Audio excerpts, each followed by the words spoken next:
Muy buenas noches, bienvenidas y bienvenidos a su diplomado en Cuarta Revolución Industrial y Sociedad del Conocimiento. Hoy nuevamente nos encontramos para analizar, para conocer otro campo de las transformaciones tecnológicas que se están surtiendo en la actualidad. Ya hemos tenido la oportunidad de conversar sobre qué es la cuarta revolución industrial, sobre la inteligencia artificial, sobre la nanotecnología. Y en la última sesión que tuvimos, en el capítulo 4, hablamos de la robótica. Hoy nos corresponde estudiar, conocer, reflexionar sobre la ingeniería genética. Se oye algo muy complicado, muy difícil, pero vamos a tratar de que sea lo más asible, asequible posible. Y vamos a empezar por estudiar qué es la genética. Cuando utilizamos ese término, pues nos referimos a las características que las personas heredamos de nuestros padres. Cuando nacen los niños, dice, uy, sacó la nariz a la mamá, sacó los ojos del papá. Pues empezamos a mirar cómo los hijos tienen características de los padres. Para eso vamos a empezar a mirar qué es la genética. Mucha atención. Seguramente has escuchado hablar de Gregor Mendel, del ADN, o te has percatado del parecido que tienes con tus familiares y de las diferencias con otros animales. Pero, ¿qué es la genética y qué estudia exactamente? Pongamos atención. Para poder entenderlo, primero vayamos al interior de una célula con núcleo, o también llamada célula eucariota, que es nuestra unidad de estructura en todo el cuerpo, de las cuales estamos formados los seres humanos y otros animales. La célula tiene una región en el centro llamada núcleo. Dentro de esta región se encuentra nuestra información de cómo seremos estructurados y cómo vamos a funcionar. El ADN, o DNA, que significa ácido desoxirribonucleico. En el citoplasma de la célula hay mitocondrias, las cuales también tienen ADN. Es decir, en estos sitios, sobre todo en el núcleo, están nuestras instrucciones de cómo seremos formados, con ojos azules, orejas grandes, color de piel moreno, etc. Y también cómo se darán las reacciones metabólicas. El ADN está empaquetado en moléculas largas llamadas cromosomas, las cuales están separadas entre sí. Cada especie tiene una cantidad definida de cromosomas, la del ser humano es de 23 pares. La genética estudia esta información, el ADN, pero la finalidad del ADN es dictar cómo serán nuestras proteínas que forman el cuerpo y le dan funcionalidad. Entonces también estudia el proceso de cómo se llega a la fabricación de las proteínas. La genética divide al ADN por conveniencia en unidades llamadas genes y las define como porciones de ADN que son capaces de tener información para la creación de una proteína. Cuando se utilizan ciertos genes en nuestra célula para crear ciertas proteínas, se dice que esos genes están expresándose. Entonces, la genética es una ciencia, rama de la biología, que estudia la estructura y los procesos que se dan en el ADN, como la duplicación, la transferencia de genes de padres a hijos, la variación de la expresión de los genes en distintas células, así como otros factores que intervienen en la dinámica de los genes, como el ambiente. También estudia las implicaciones que tiene en la producción agrícola, farmacéutica y hasta en enfermedades. Este último campo es uno de los más prometedores a futuro en el área de la genética y la salud. En el año 2003 se anunció que se conocía la información genética completa promedio de un ser humano en un proyecto llamado Genoma Humano. Pero el reto de hoy en día es saber qué significa toda la información del genoma y cómo sus variaciones dentro de la especie nos hace diferentes en características y funcionalidad y cómo nos conducen al desarrollo de enfermedades para así poder prevenirlas y encontrar nuevos tratamientos. Como sabemos, existen enfermedades transmitidas de padres a hijos, otras que surgen de manera espontánea pero que implican algún daño en el ADN, como el cáncer. y otros trastornos que pueden ser ocasionados por cualquiera de las dos naturalezas, ya sea de forma hereditaria o al sufrir mutaciones espontáneas como la fibrosis quística y la acondroplasia, conocida como enanismo. Las principales áreas especializadas de la genética son genética clásica o mendeliana. Esta estudia dónde se localizan los genes en el cromosoma y cómo se transmiten. Se le llama así porque en 1865, un monje llamado Gregor Mendel, conocido como el padre de la genética, publicó un trabajo donde realizó una serie de experimentos con las plantas de chícharos y se dio cuenta que las características de los chícharos se pasaban de una generación a otra y algunas variaban dependiendo con qué plantas se reproducían. A estas características las llamó caracteres y describió una serie de leyes que se cumplían bajo ciertas condiciones. Actualmente, estas leyes nos hacen posible describir las características de un solo gen en los seres vivos y su transmisión. Pero hoy en día utilizamos otras herramientas y conocimientos para poder profundizar mejor a la genética moderna. Genética molecular. Esta área investiga la naturaleza química de los genes, por ejemplo, el descubrimiento de la doble hélice que es la forma del ADN. El objeto de estudio es el propio gen. Los principales campos de estudio son el proceso de codificación, replicación y procesamiento de la información genética, así como la regulación génica, el proceso que controla la expresión de la información de nuestros genes. Genética evolutiva o de poblaciones. Esta área se encarga de los procesos evolutivos que cambian las frecuencias de genes en las poblaciones. Otras áreas son genética cuantitativa, que estudia cómo influyen los genes en el fenotipo, es decir, en las propias características. Genética del desarrollo.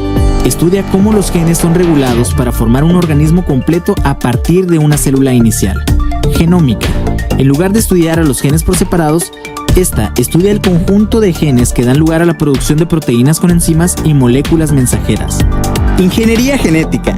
Es la especialidad de la genética que utiliza tecnologías para manipular y modificar el ADN de forma directa en un organismo. Lo más común es transferir ADN de unos organismos a otros para obtener alguna ventaja. Por ejemplo, en las plantas para que sean más resistentes a sequías y obtener más valor nutrimental. O por ejemplo, ¿tú sabías que la insulina que se utiliza hoy en día para diabéticos es hecha por bacterias? Bueno, ya tuvimos una primera aproximación a qué es la genética. ¿Qué es la genética? Hablamos de que nuestros genes son 23 pares de cromosomas y que allí en esos cromosomas pues está toda la información de cómo vamos transmitiendo toda la información del funcionamiento de nuestro organismo a nuestros hijos. El proceso de reproducción implica utilizar el óvulo de la mamá, de la madre, y el espermatozoide del padre. Cuando el espermatozoide fecunda o ingresa al óvulo, entonces se produce, pues se activa el sistema y se empieza a dar la reproducción celular que nosotros lo conocemos como el embarazo. Después de 9 meses, primero son 2 células que ingresan, se convierten en un solo óvulo fecundado y a partir de allí se dividen en 2, esas 2 en 4, se van reproduciendo hasta ir completando y a los 9 meses tener un ser humano como lo conocemos, como nacimos todos nosotros. Vimos que la genética pues siempre la hemos observado, siempre hemos buscado las mejores especies. En el video hablan de los chícharos. Los chícharos son las abejas. Entonces, los mexicanos les dicen chícharos. Ese video que acabamos de ver es de origen mexicano. Hablamos de la genética molecular, de la genética evolutiva, de la genética cuantitativa, de la genética del desarrollo. Hablamos de la genómica y hablamos de la ingeniería genética. En la genética molecular hablamos de la posibilidad de replicar los genes.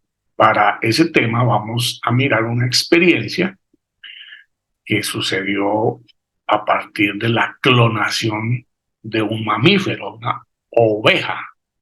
Se llama la oveja Dolly. Vamos a conocer ese caso, que es un proceso de creación del ser humano que coge un óvulo de una oveja, le introduce la información genética de otra, que es la que van a clonar, y ese óvulo lo llevan a una tercera oveja, que es la que va a prestar el útero para producir el embarazo y tener el clon. Entonces vamos a hablar de clones, de clonación. El primer mamífero clonado que tengamos razón es la oveja Dolly. Mucha atención a esta historia. ¿Cómo fue la clonación de la oveja Dolly? La primera clonación de mamífero exitosa y la más conocida por los investigadores científicos. Para adentrarnos al tema, aclaremos algunas cosas.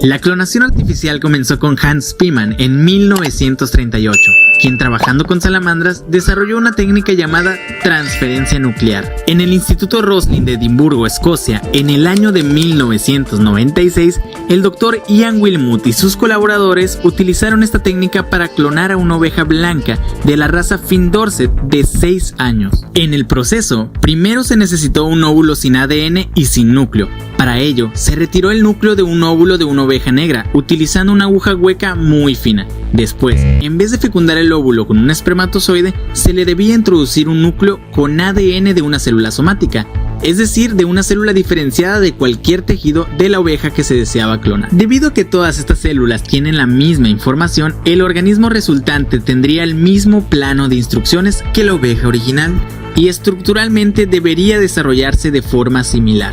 El tipo de célula que se utilizó fue una célula de glándula mamaria de una ubre que se cultivó durante unos días antes de implantar.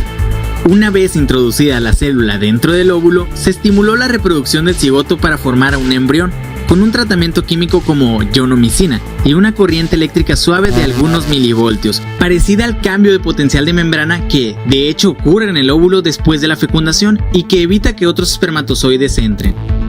Por último, el embrión se implantó en el útero hormonalmente sincronizado de una hembra de la especie clonar para su gestación y parto. Y ¡voilá! 148 días después de la gestación, el 5 de julio de 1996, con un peso de 6.6 kilogramos, nació nuestra hermosa Dolly. Tenemos que tener en cuenta que para realizar todo el procedimiento se necesitaron a 3 madres ovejas. 1. La oveja negra que donó el óvulo. 2. La oveja que donó la célula de glándula mamaria que se cultivó y fue la oveja clonada. Y 3. La oveja que prestó el útero para la gestación y parto.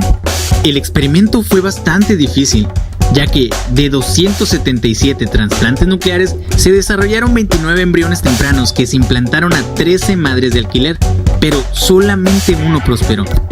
¿Cómo fue la vida de Dolly?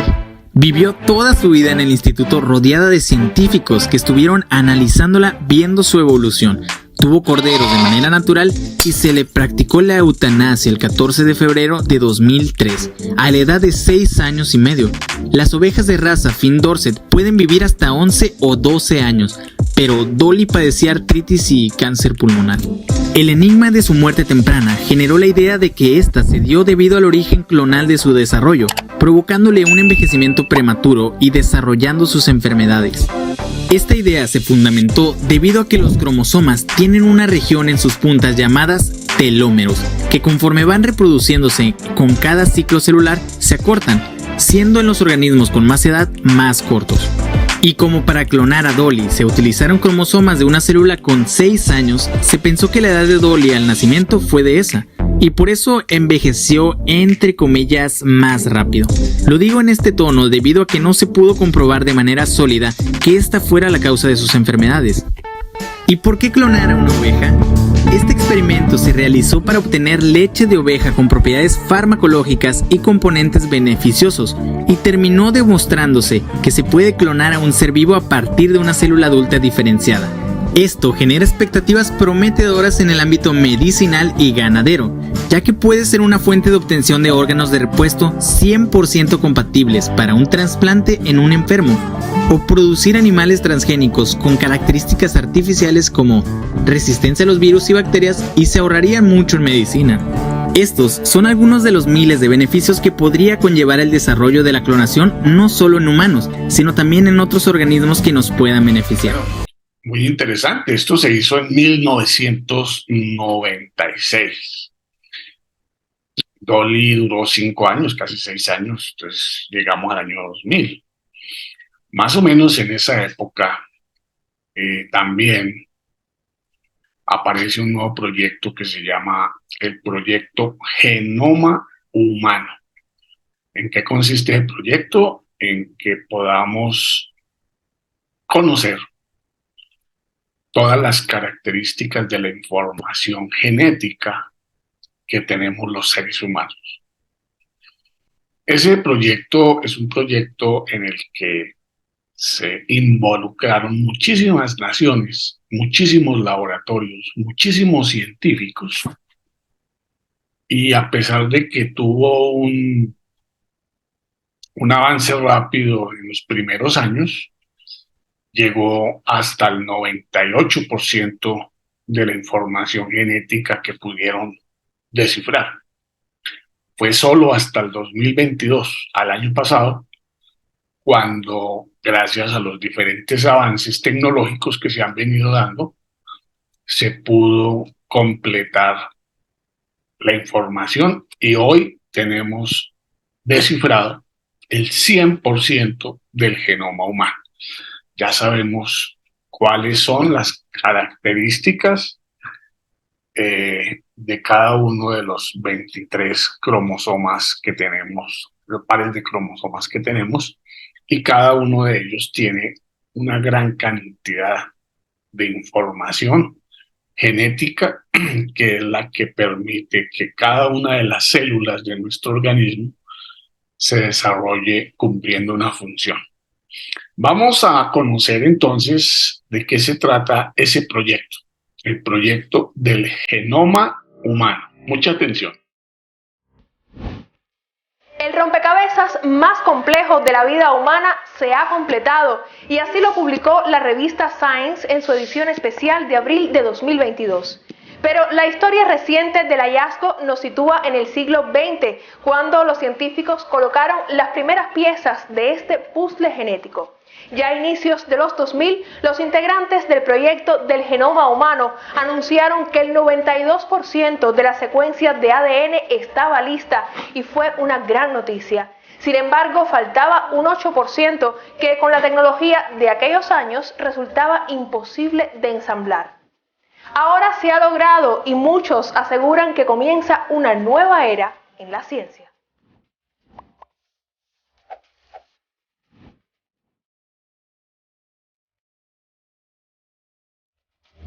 El genoma es como el conjunto completo de instrucciones de un organismo. En ocasiones se le compara con una especie de libro escrito a partir de combinaciones de 4 unidades químicas designadas con las letras A, T, C y G, que forman el código del ácido desoxirribonucleico o ADN. Esta molécula contiene la información genética de todos los seres vivos e incluso de algunos virus. Los humanos tenemos cerca de 3.055 millones de letras en 23 pares de cromosomas dentro del núcleo de las células. Cuando hablamos de secuenciar el genoma, significa que se ha determinado el orden exacto de esas letras, o sea, de los componentes químicos básicos del ADN. Y es lo que han hecho los integrantes del consorcio Telómero a Telómero, el equipo de investigadores responsable de completar la secuencia del genoma humano. ¿Y qué oportunidades ofrece este nuevo conocimiento? Mejorar nuestra comprensión sobre los mecanismos de adaptación que evolutivamente ha desarrollado el ser humano a lo largo de nuestra historia como especie. Por poner un ejemplo, las razones que explican por qué el cerebro humano es mayor que el de otros primates. En el orden de las causas de determinadas enfermedades, estos 400 millones de letras decodificados nos acercarán a una mejor comprensión de las enfermedades enfermedades neurodegenerativas y su origen, de las enfermedades cardiovasculares o de las diferentes variantes de cáncer. Y por último, como un hito científico, es la posibilidad de conocer mejor variaciones genéticas asociadas a la respuesta a determinados medicamentos, lo que hoy se conoce como medicina personalizada y de precisión. El conocimiento detallado de la estructura química del genoma humano viene a eslabonarse con avances anteriores, como el proyecto premiado con el Nobel de Química de 2020, cuando Jennifer Doudna y Emmanuel Charpentier esbozaron la técnica que permitiría editar la cadena de ADN. Este procedimiento ha sido polémico. Por un lado, permitiría, por ejemplo, eliminar fragmentos de ADN responsables de enfermedades, y por el otro, algunos alertan sobre un posible uso con fines no terapéuticos. En este sentido, el debate bioético continúa.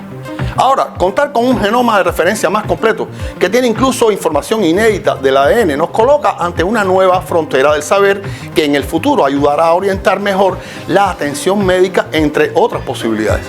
Un detalle importante es que los resultados de este esfuerzo colectivo están a disposición de toda la comunidad científica.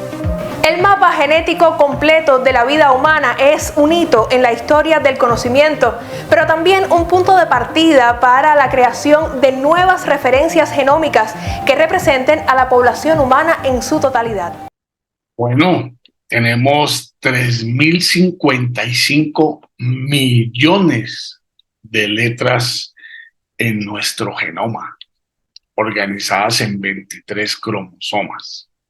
Ya tenemos la información, está a disposición de toda la comunidad científica para empezar a utilizarla y a conocer las características de la genética humana. Cada organismo, los animales mamíferos, los peces, las aves, las bacterias, tiene una información genética que permite que cuando se cruzan dos animalitos de la misma especie, perrito con perrita, va a nacer un perrito. Esa información está en el óvulo y en el espermatozoide, el óvulo de la perrita y el espermatozoide del perrito. Ahí está toda la información para que ese perrito y esa perrita, que de pronto son de razas un poco diferentes, van a tener características de una y otra. Así mismo pasa con nosotros. Bueno, hasta aquí pues digamos que no hay, pues viene siendo un desarrollo bastante importante, ágil, pero hay algo que hizo que esta información se vuelva exponencial, y es que adicionalmente descubrimos cómo se puede modificar la información de nuestros genes. De esas 3.055 millones de letras, se puede buscar una específica para una parte de nuestro genoma.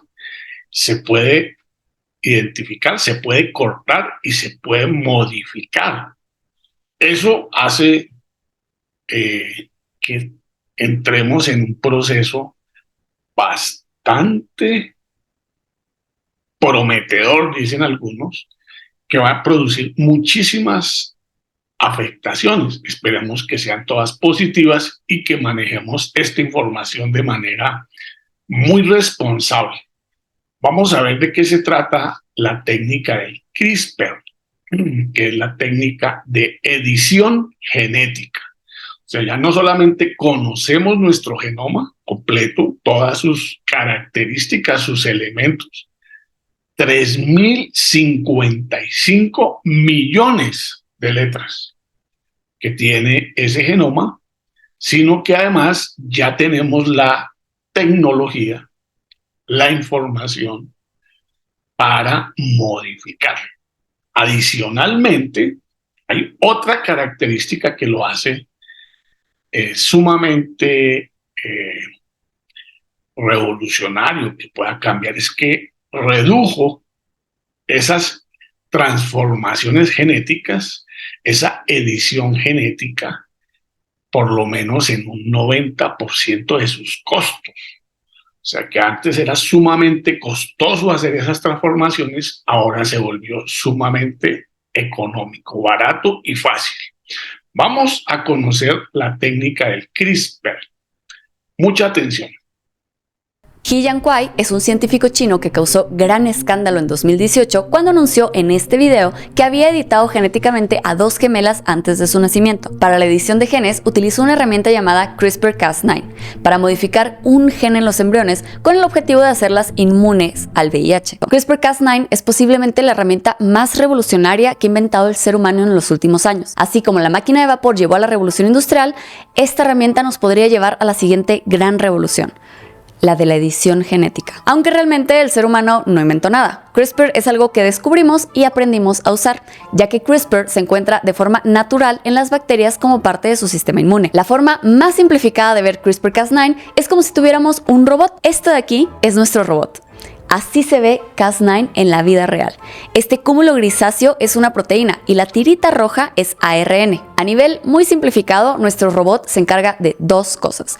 Número 1, encontrar. Y número 2, cortar. Para hacer su trabajo, este robot llamado Cas9 necesita que le demos una descripción de lo que debe encontrar. La descripción en este caso es este fragmento de ARN, al que llamamos ARN guía, porque de eso se encarga, de guiar al robot para encontrar una secuencia de ADN específica. Nuestro robot sabe que encontró la secuencia cuando el ARN que lleva se embona perfectamente con la cadena de ADN. Cuando esto sucede, se activa la segunda función del robot: cortar, rompiendo la cadena de ADN. Después de cortar la cadena, nuestro cuerpo tratará de repararla, pero este proceso puede llevar a cometer errores y estos errores resultan en genes que se apagan. Lo que hace este sistema tan especial es que esta cadena de ARN guía la podemos cambiar por lo que queramos y así nuestra molécula busca exactamente la secuencia que queremos afectar. Encontrar y cortar es la función más básica de CRISPR-Cas9 porque ya se volvieron locos los investigadores y ahora ya casi que te hace de desayunar. Pero luego platicamos de eso. Lo que tienes que saber es que CRISPR es la forma más simple, precisa y barata para editar ADN. ¿Qué tan barata? Como un 90% más barata. Mucho, de verdad. Y esto hace que la edición de genes se vuelva mucho más accesible y con el acceso, bueno, se abre la puerta a que se realicen muchos más experimentos y se encuentren nuevas aplicaciones. CRISPR es súper prometedor, pero hay que recordar algo. La tecnología es nueva. Aún no se tiene claro los efectos a largo plazo de la edición con CRISPR. No sabemos si al editar un gen estamos afectando otras zonas del ADN. Además, la tecnología aún no es perfecta y en ocasiones llega a cortar donde no debe cortar. Se encuentra secuencias similares y dice, aquí es, pero ahí no era. Y eso puede generar más cambios de los que se tiene planeado, cosa que puede ser catastrófica para un organismo. Por estas últimas razones, el uso de CRISPR en humanos se encuentra limitado y está principalmente en fase exploratoria en algunos estudios clínicos muy controlados. En el video, He nos explica que el objetivo de la edición genética en los embriones era evitar que se contagiaran del virus de inmunodeficiencia humana que portaban los padres. Cuando la noticia de los experimentos de He se volvió pública, la comunidad científica puso el grito en el cielo, ya que actualmente no es aceptado utilizar la edición de genes para hacer cambios que puedan pasar a futuras generaciones. Ahora, ¿cuál es la diferencia entre las ediciones con CRISPR que nos emocionan y estas que nos preocupan? La diferencia es la célula en la que se hace la edición genética. Lo primero que tienes que saber es que las células en tu cuerpo se pueden dividir en 2 grupos: células somáticas y células germinales. Las somáticas son las células que forman nuestro cuerpo como tal. Hacen todas las funciones como caminar, hablar, respirar, digerir, pensar. Son las células de tu hígado, riñón, cerebro, corazón, hueso, músculos. Las células somáticas componen lo que se te viene a la cabeza cuando piensas en tu cuerpo. El otro tipo de células, las germinales, son las células que harán a tus hijos. Estas células son óvulos o espermatozoides dependiendo de lo que seas. Las células germinales son las células que formarán a tu descendencia. Entonces están las células del cuerpo y las células de los hijos que no hemos tenido pero que los andamos cargando. El CRISPR que nos emociona es el que hace ediciones en células somáticas. Como ya lo platicamos, esto todavía está en proceso de estudio. Se está determinando qué tan seguro y efectivo es con la tecnología actual, pero es muy prometedor. Y aún así, con todo lo prometedor que es, digamos que todo llega a salir mal y la corrección que se hizo termina empeorando las cosas. Esto es muy malo, pero cuando se realizan células somáticas, el error se queda solamente en ese individuo. El individuo que aceptó los riesgos y quiso participar en el estudio o utilizar la técnica. O sea, te arriesgaste y te amolaste, pero ahí queda la cosa, contigo y ya. Pero si utilizamos CRISPR para modificar células germinales y otra vez todo llegara a salir mal, ese error sería heredable a las siguientes generaciones y siguientes generaciones. Impactamos a toda la descendencia y no solamente a un individuo. Después, si estas personas afectadas por CRISPR se relacionan con otras personas, el error se seguiría distribuyendo y las consecuencias pueden ser mucho más grandes. Y nuevamente, no es para generar miedo. CRISPR es exageradamente prometedor. Seguramente revolucionará el futuro de la salud, pero la función de muchos genes es compleja y una modificación que se ve inofensiva puede llevar a efectos imprevistos y no intencionados. Por eso se corren estudios y estudios y estudios, miles de fases preclínicas, millones de estudios in vitro. Esta información es acumulativa y nos ayuda a hacer que las tecnologías se vuelvan realmente seguras. Es por eso que hasta que no se tengan estas toneladas de información, la comunidad científica reprueba que se hagan modificaciones a células germinales. Todos nosotros en algún momento de nuestras vidas fuimos una sola célula y esta célula se dividió para generar 2 células que a su vez se dividieron para formar 4 células. Y así hasta que llegamos a ser el señor con bigote que se pasea por la 300 hoy en día. Como He hizo la edición cuando las bebés eran solo un par de células, significa que las bebés tendrán la modificación en todas sus células, incluyendo las células germinales. Bueno, mientras hagamos modificaciones en las células somáticas y podamos crear medicamentos que introducen información genética que nos llega a nosotros, a nuestro cuerpo, y logra engañar o modificar el funcionamiento de nuestro organismo, pues está bien para resolver problemas del cáncer, de diferentes enfermedades. El lío está en cuando afectamos las células germinales. Las células germinales son las que el científico chino modificó para intentar resolver el tema de la no transmisión del VIH en las 2 niñas que nacieron. Esas 2 niñas, pues no sabemos qué consecuencias vayan a tener en esa modificación. Y se va a transmitir a su descendencia, a sus hijos. Y pues eso puede convertirse más que en una solución, puede volverse potencialmente en un factor de deterioro de la salud y de la condición humana. Es un tema muy complicado porque pues estamos tentados y ya se vienen haciendo diferentes procesos a través de los cuales podemos incidir en algunas características de los niños que van a nacer. Para eso vamos a mirar la siguiente información que trae la tecnología que hoy se está utilizando para resolver este tipo de temas, y pues hay la tentación de utilizar la técnica del CRISPR para modificar los embriones de los hijos que van a venir. Como lo acaba de decir la médico que acabamos de escuchar, es un alto riesgo. Hay un alto riesgo en ese manejo, pero al ser tan barato y al realizarse ya no con grandes laboratorios y gran tecnología, sino que se requiere de laboratorios relativamente económicos, pues hay ese riesgo importante. De ahí, pues las regulaciones y la ética de todos los científicos que tienen que ver con el tema de la genética. Conozcamos un poco sobre este tema. Vamos a mirar cómo ha evolucionado en la historia de la humanidad este tema de la fertilización in vitro, es decir, fuera del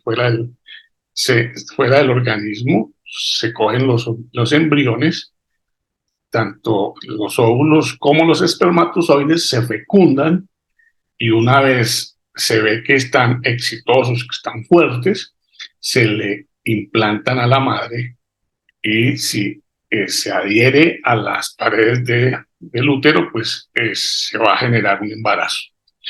Pero eso pues que se ha hecho ha permitido también mirar otros elementos que pues permiten controlar una serie de informaciones. Eso ya hoy se puede hacer y es legal, pero pues obviamente estamos hablando de que en el futuro podría ser modificado a través del CRISPR. Mucha atención. Esta pregunta definirá el futuro de nuestra especie. ¿Es correcto aplicar la edición genética a los embriones humanos? ¿Debemos dejar que la naturaleza siga eligiendo al azar los embriones que nacen o decidir nosotros cuáles son aptos para nacer? Por primera vez en la historia de la humanidad contamos con herramientas suficientes para dirigir nuestra evolución, nuestro futuro como especie, decidir qué genes queremos conservar y qué genes queremos desechar.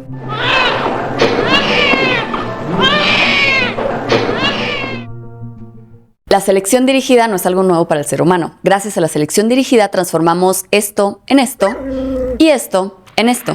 Muchos de los productos que disfrutamos a diario se encuentran aquí gracias a que los humanos llevamos millones de años seleccionando los mejores especímenes. También existen algunos casos famosos donde la ideología de mejorar la raza llevó a personas poderosas a cometer atrocidades. Hoy se abre una nueva puerta. ¿Pero realmente estamos listos como sociedad para entrar? Platiquemos al respecto. Vamos de lo más tranqui a lo más hardcore. El primer nacimiento humano a partir de un embrión concebido in vitro sucedió en 1978, donde llegó al mundo Louise, apodada la bebé probeta. El nacimiento sucedió en Inglaterra y la madre de Louise, Leslie Brown, había intentado concebir durante 9 años, pero tenía las trompas de falopio bloqueadas, lo que impedía una concepción natural. La técnica de IVF o fertilización in vitro en español, utilizada para concebir a Louise Brown, ha sido la base de la tecnología de reproducción asistida, que ha ayudado a millones de parejas a tener hijos. El desarrollo fue tan importante que Robert Edwards, quien se encargó de traer a Louise al mundo, ganaría el Premio Nobel de Fisiología o Medicina en 2010 por el desarrollo de la fertilización in vitro. Muchas cosas han pasado desde ese primer nacimiento en 1978, pero a grandes rasgos el método sigue siendo el mismo. Se obtienen óvulos de la madre y se fecundan con esperma del padre. Con esto, los óvulos fertilizados se convierten en embriones, los cuales se mantienen por unos días en el laboratorio mientras se permite su desarrollo y finalmente uno o más embriones se transfieren al útero de la mujer. Si uno de los embriones se adhiere al revestimiento del útero, entonces se produce un embarazo. Aunque el método desde sus inicios ha causado cierta controversia por cuestiones éticas y legales, siempre ha sido bien aceptado por la población en general. Y bueno, eventualmente alguien dijo, oye, si ya tenemos los embriones acá afuera, seguro les podemos hacer algo antes de implantarlos, ¿no? Dando origen al diagnóstico genético preimplantacional. PGT por sus siglas en inglés. Esta es una prueba muy importante, ya que la razón más común por la que la transferencia de un embrión no resulta en embarazo es debido a problemas genéticos presentes de forma natural en los embriones. Así, el diagnóstico genético puede garantizar que el embrión seleccionado para la transferencia es saludable y viable, además de que busca evitar la presencia de enfermedades como enfermedad de Huntington, anemia de células falciformes, distrofia muscular, fibrosis quística, entre otras. Todas estas enfermedades tienen algo en común. Son enfermedades monogénicas, que quiere decir que las produce un solo gen. Entonces, es sencillo analizar el ADN y conocer si el embrión es positivo o no a esta enfermedad. Hasta aquí, todo bien, ¿no? Estamos todos de acuerdo en que este es un tipo de selección dirigida, donde se seleccionan a los mejores candidatos con base en su salud y se desecha a los candidatos menos viables. Esto es bueno porque se debe buscar que los bebés que van a nacer sean sanos y no presenten estas enfermedades. Estas son buenas noticias para la pareja intentando concebir y para la sociedad porque todos nos beneficiamos con personas más sanas en el mundo. Además, ya se realizan diferentes pruebas a las mujeres durante sus embarazos cuando estos son naturales, donde es posible determinar también la salud del producto. Entonces, se podría decir que la tecnología, aunque no es barata, es relativamente accesible para todos. Bueno, lo que acabamos de platicar es el paquete básico del IVF, porque la innovación no se detiene. Y recientemente llegaron al mercado compañías como Genomic Prediction que quieren llevar las pruebas de embriones al siguiente nivel. Hoy en día, ellos ofrecen un servicio de diversas pruebas con las cuales pueden hacer un ranking de los embriones y seleccionar cuál posee la mejor genética. De momento, las pruebas que ofrecen se enfocan únicamente en seleccionar el embrión que será menos propenso a diversas enfermedades como esquizofrenia, diabetes, cáncer y problemas cardíacos. Pero los planes del creador incluyen poder determinar otros otros fenotipos a futuro. Por ejemplo, si el bebé será propenso al sobrepeso. La tecnología de Genomic Prediction está introduciendo al mercado un método conocido como PGTP, que se traduce a diagnóstico genético preimplantacional poligénico. Esa última palabra es lo importante. A diferencia de las enfermedades que platicamos hace un momento, como Huntington y la fibrosis quística, que son monogénicas, estas últimas enfermedades son poligénicas, es decir, que es la interacción de varios genes lo que las causa. De hecho, la mayoría de las enfermedades son poligénicas y multifactoriales. Esto quiere decir que son muchos los genes que interactúan entre sí y con el medio ambiente para que se manifieste la enfermedad. Para la prueba que realiza Genomic Prediction, se toma una muestra de ADN de cada embrión y se compara con bases de datos donde se correlaciona la presencia de una variante con la posibilidad de desarrollar determinada condición durante la vida. O sea que el método es mucho más estadístico. Utiliza información poblacional para determinar qué genes se encuentran en las personas con determinados padecimientos para hacer sus predicciones. En este caso, solamente se disminuye la probabilidad de que se presente la esquizofrenia o el cáncer, pero claro que se pueden presentar porque son muchos los genes que interactúan. Esta tecnología aún tiene bastantes áreas de oportunidad. Por ejemplo, le falta ampliar las bases de datos utilizadas para incrementar la certeza de los análisis y el rango de error también suele ser muy alto. Ojo, para aprovechar este tipo de tecnologías, el embarazo se debe llevar a cabo por IVF. Los embarazos naturales no pueden aprovechar esta tecnología. Se debe tener una serie de embriones de la pareja para correr las pruebas y poder hacer el ranking. Tienen que ser varios embriones. Así que, si se quejaban de que los maestros eran muy duros para calificarlos en el kinder, ahora vamos a reprobar sin siquiera haber nacido. Una vez que iniciamos con estos sistemas de ranqueo y con el aumento de las bases de datos, no pasará mucho tiempo antes de que entre las opciones se pueda elegir no solo al embrión más sano, sino también al más alto, el más atlético, aquel con genes relacionados con un IQ mayor, el que no se quedará calvo. Realmente el límite es casi infinito. Nuevamente, volvamos a revisar. Hasta aquí. ¿Seguimos todos de acuerdo? Las parejas tienen derecho a elegir lo mejor para su descendencia y a su vez los niños que nacerán de esos embriones tienen derecho a vivir vidas libres de enfermedades. Incluso si solo les estamos mejorando en cierto porcentaje la probabilidad de no padecer cáncer o diabetes, vale la pena porque significa que sería un mundo donde menos personas sufrirán de estas terribles enfermedades. El método definitivamente no es barato y no está disponible para todos, pero con su uso, como sociedad, esperamos que su costo baje y eventualmente esté disponible para las personas que quieran utilizarlo. O sea que estamos de acuerdo con que las personas ricas tengan acceso a él con la esperanza de que eventualmente sea suficientemente barato para que todas las personas tengan acceso a este tipo de selección. ¿Cómo se sienten con esta idea?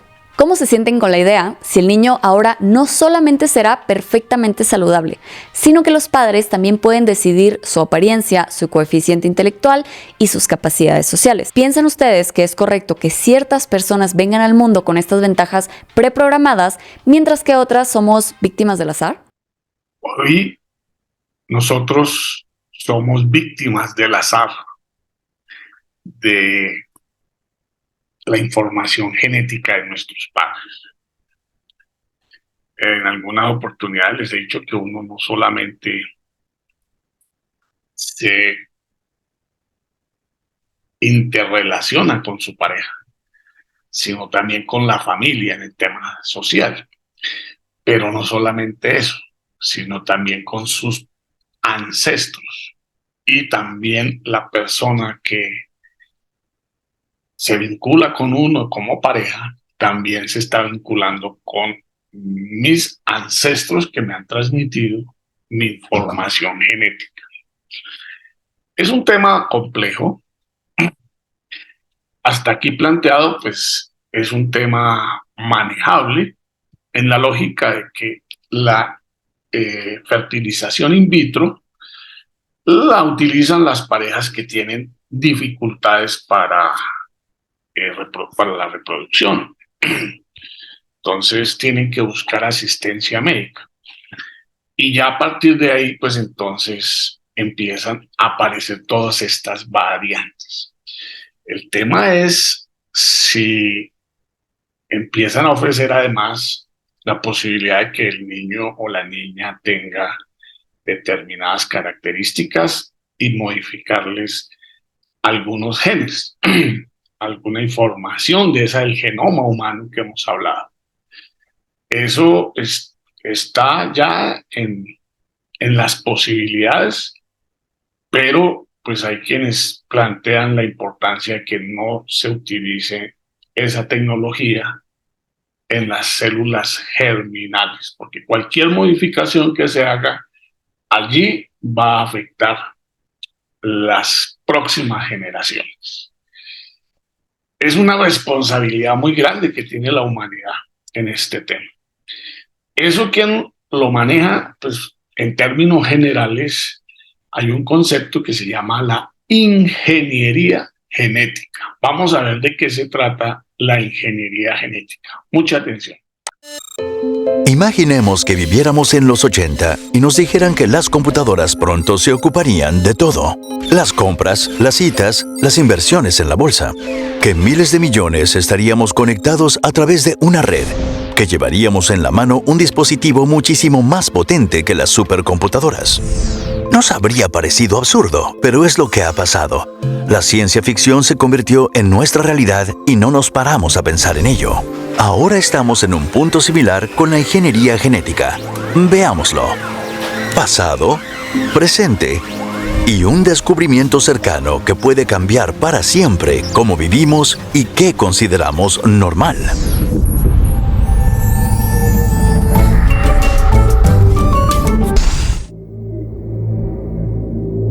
Los humanos llevamos miles de años practicando la ingeniería genética. Con la crianza selectiva reforzamos las características más útiles en plantas y animales. Nos volvimos expertos, aunque sin comprender nunca del todo cómo funcionaba, hasta que descubrimos el código de la vida, el ácido desoxirribonucleico, o ADN, una molécula compleja que guía el crecimiento, el desarrollo, las funciones y la reproducción de todo ser vivo. La información está codificada en la estructura de la molécula. 4 nucleoides emparejados forman un código que lleva instrucciones.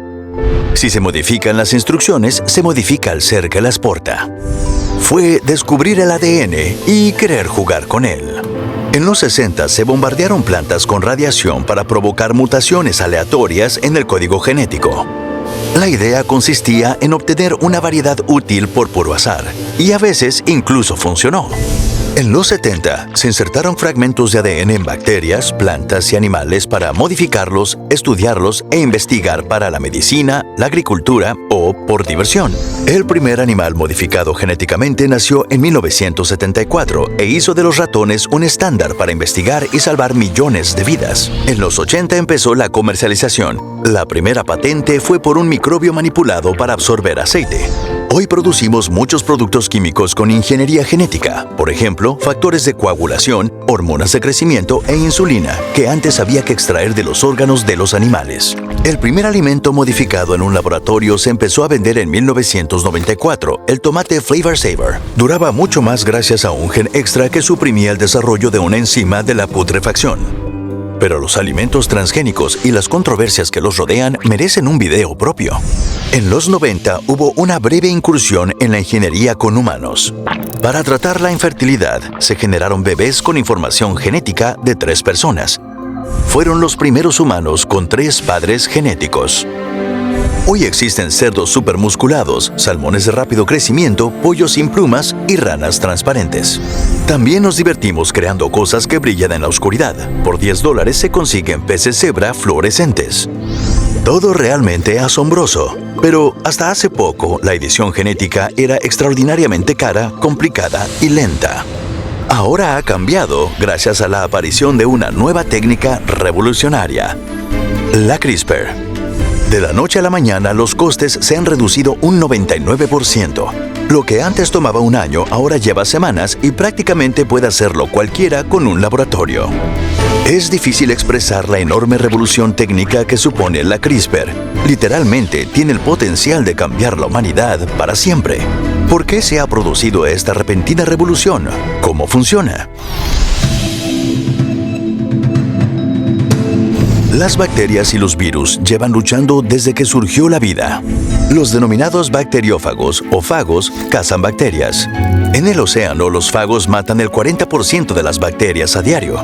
Para hacerlo, introducen su propio código genético en ellas, toman el control y las usan como fábricas. Las bacterias intentan resistirse, pero en general fallan porque sus sistemas de protección son demasiado débiles. Aunque a veces sobreviven al ataque. Y si lo hacen, pueden activar su sistema antivirus más eficaz. Conservar una parte del ADN del virus en su propio código genético en un archivo denominado CRISPR que almacenan hasta que lo necesitan. Cuando el virus ataca de nuevo, la bacteria crea rápidamente una copia de ARN del archivo de ADN y carga su arma secreta, la proteína Cas9. Esta proteína analiza el interior de la bacteria, buscando signos del virus invasor comparando cada fragmento de ADN con la muestra del archivo. Cuando localiza una coincidencia al 100%, se activa y corta el ADN del virus, inutilizándolo y protegiendo a la bacteria del ataque.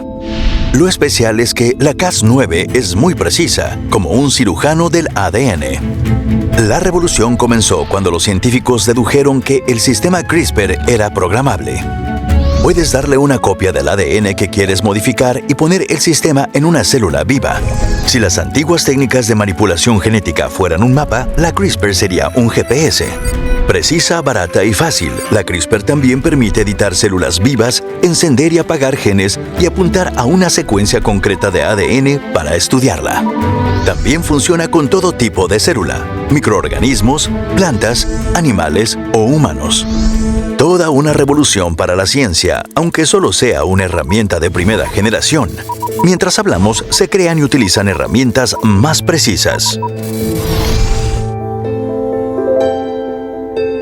En el 2015, la CRISPR se utilizó para eliminar en el laboratorio el VIH de células vivas de pacientes, probando que era posible. Solo un año después, se llevó a cabo un proyecto a mayor escala con ratas con VIH en casi todas las células del cuerpo. Con solo inyectar CRISPR en la cola de las ratas, fueron capaces de eliminar más del 50% de los virus de las células de todo el cuerpo. En unas décadas, la terapia CRISPR podría curar el VIH y también erradicar otros retrovirus, virus que se esconden dentro del ADN humano, como el herpes. La CRISPR también podría derrotar a uno de nuestros peores enemigos, el cáncer. El cáncer se produce cuando las células se niegan a morir, siguen multiplicándose y se esconden del sistema inmune. La CRISPR nos da el medio de editar las células inmunitarias y convertirlas en mejores cazadoras. Al final, para eliminar el cáncer y curarnos del todo, podría bastar con un par de inyecciones de unos miles de células propias modificadas genéticamente. A principios de 2016, los Estados Unidos aprobaron el primer ensayo clínico de tratamiento del cáncer en humanos con CRISPR. Al poco, científicos chinos anunciaron que en agosto tratarían pacientes de cáncer de pulmón con células inmunitarias modificadas con CRISPR. Las cosas se aceleran rápidamente. Pensemos ahora en las enfermedades genéticas. Hay miles que provocan desde una fastidiosa molestia a décadas de sufrimiento y muerte. Con una potente herramienta como la CRISPR podríamos terminar con ellas. Más de 3.000 enfermedades genéticas las provoca una simple letra incorrecta en el ADN. Y ya se está creando una versión modificada de la Cas9 para que modifique esa sola letra y cure la enfermedad en la célula. En una década o dos se podrían curar para siempre miles de enfermedades. Pero todas estas aplicaciones médicas tienen algo en común. Se limitan al individuo y mueren con él, a menos que se empleen en células reproductoras o en embriones muy jóvenes. Pero la CRISPR se puede usar para mucho más. Por ejemplo, crear humanos modificados, bebés de diseño y cambiar gradual e irreversiblemente el acervo genético.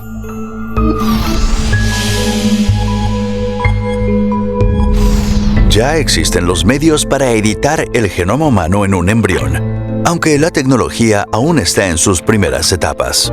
Y de hecho, se ha intentado. En 2015 y 2016, científicos chinos experimentaron con embriones humanos y obtuvieron un éxito parcial en el segundo intento. Demostraron los enormes desafíos a los que aún nos enfrentamos para editar los genes en embriones, pero también que están trabajando para solucionarlos. Es como las computadoras en los 70, se volverán mejores. Y nos afectará a todos, sin que importen nuestras opiniones personales. Los humanos transgénicos pueden alterar el genoma de toda la especie. Sus características manipuladas pasarán a sus hijos y se difundirán durante generaciones, modificando lentamente el acervo genético de toda la humanidad. Comenzará lentamente. Los primeros bebés de diseño no estarán sobrecargados. Su objetivo probablemente sea eliminar una enfermedad genética mortal frecuente en una familia. A medida que la tecnología progrese y se depure, cada vez más personas considerarán inmoral no usar la modificación genética, puesto que denegar la cura supondría condenar a los niños a un sufrimiento y muerte previsibles. Pero en cuanto nazca el primer niño modificado genéticamente, se abrirá una puerta que no se podrá volver a cerrar. Seguramente al principio no afecten a la estética, aunque a medida que se acepte y se mejore nuestro conocimiento del código, la tentación crecerá. Si hacemos a nuestros hijos inmunes al Alzheimer, ¿por qué no proporcionarles también un metabolismo mejorado y una visión perfecta? ¿Y la altura o la estructura muscular? ¿El pelo? ¿Y por qué no regalarles una inteligencia extraordinaria? Al confluir las decisiones personales de millones de individuos, los cambios resultantes serán enormes. Estamos en un terreno resbaladizo. Los humanos modificados podrían convertirse en el nuevo estándar, y a medida que la ingeniería se normalice y nuestro conocimiento mejore, podríamos resolver el único factor de riesgo mortal mayor, el envejecimiento. 2/3 partes de la media de 150,000 muertes al día están relacionadas con el envejecimiento. Se cree que el envejecimiento lo produce la acumulación de daños en nuestras células, por ejemplo, roturas de ADN cuando el tiempo ha desgastado los sistemas de reparación. Pero también hay genes que afectan directamente al envejecimiento. Una combinación de ingeniería genética y otra terapia podría detenerlo o ralentizarlo, quizás incluso revertirlo. Sabemos que en la naturaleza hay animales inmunes al envejecimiento. Quizás podríamos tomarles prestados algunos genes para nosotros. Algunos científicos incluso piensan que al final el envejecimiento biológico desaparecerá. Seguiremos muriendo en algún punto, pero en lugar de a los 90 en un hospital, quizás podamos pasar cientos de años con nuestros seres queridos. La investigación al respecto está en pañales, y muchos científicos son escépticos sobre el fin del envejecimiento. Bueno, este es un tema muy denso, muy complejo.